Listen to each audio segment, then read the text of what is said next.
Hello everyone. Today, we're going to continue our first lab by configuring routers to provide internet connectivity to your machines.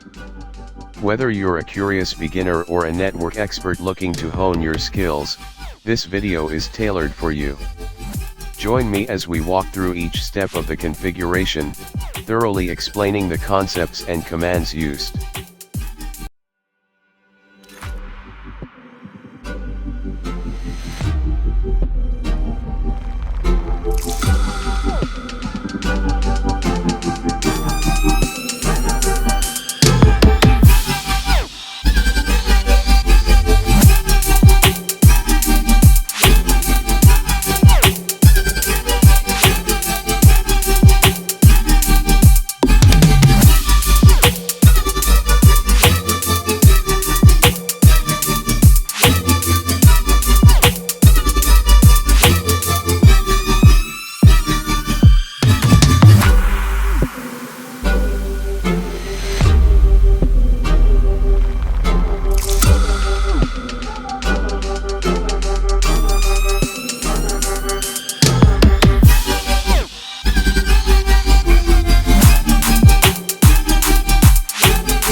One displaying network interfaces.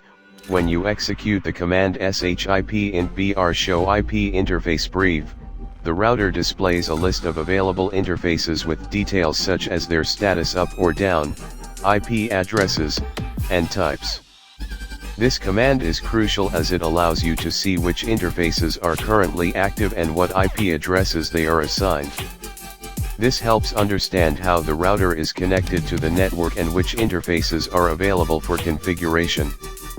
2. Configuring the external interface with DHCP. In this step, we configure the router's external interface to obtain an IP address from a dynamic host configuration protocol DHCP server. Using the IP address DHCP command allows the router to automatically request an IP address from a DHCP server located on the wide area network WAN, often provided by your internet service provider.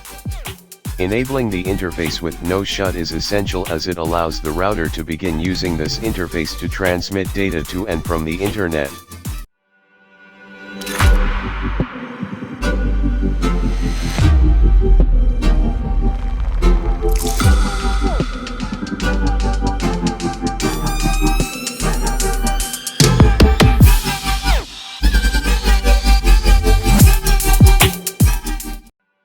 Configuring the internal interface with a static address. For the router's internal interface, we use a static IP address instead of DHCP. This means that the IP address of this interface remains fixed and does not change automatically. By using the IP address command, we manually assign an IP address to this interface, in this case, 172.168.0.1 with a subnet mask of 255.255.255.0. This IP address will serve as the default gateway for the Kali machine connected to the router. Enabling the interface no shut is necessary for this interface to be operational.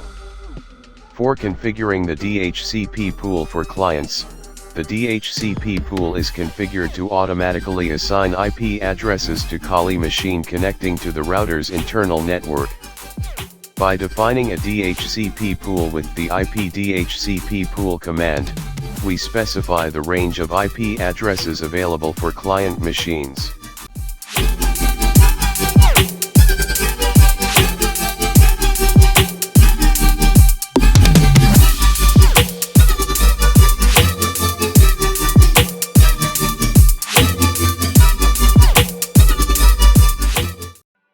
DNS addresses, DNS server and the default gateway default router are also provided to clients to allow them to access the internet and other network resources.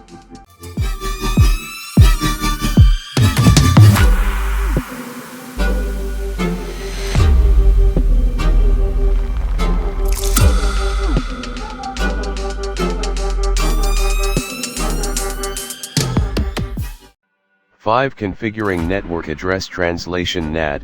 NAT is an essential feature that translates the private IP addresses of Kali machine into a single public IP address, assigned to the router's external interface, when these machines access the internet. This allows multiple machines to use a single public IP address to access the internet, which is often necessary due to the scarcity of public IP addresses.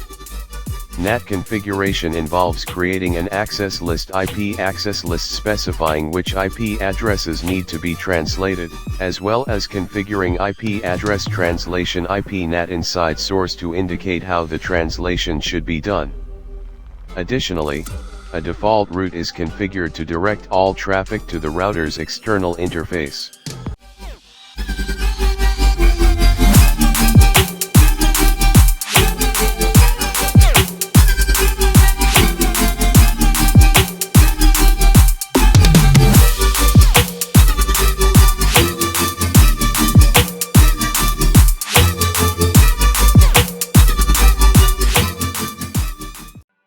Six. Saving configuration and verification. Once all configurations have been made, it's crucial to save the configuration to avoid losing changes in case of router restart or failure. The write memory command saves the current configuration to the router's permanent memory. By using sh-run show running config, you can view the current configuration to verify its correctness.